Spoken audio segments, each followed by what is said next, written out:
starting the lesson. In this lesson, you'll learn how to organize your clips using the project panel. You'll create special folders called bins to divide your clips into categories. You'll also learn about adding important metadata and labels to your clips.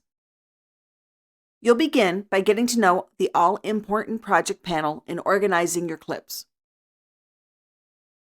For this lesson, you'll use the project file you used in Lesson 3, Importing Media.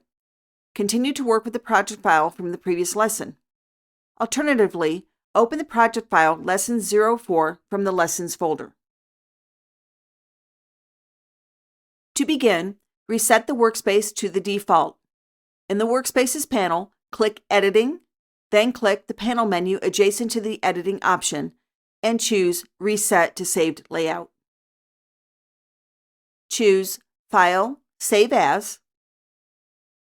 Rename the file to Lesson 04 Working. Browse to the Lessons folder and click Save to save the project. By saving a new version of the project file, you can always go back to the previous version. It's an electronic paper trail.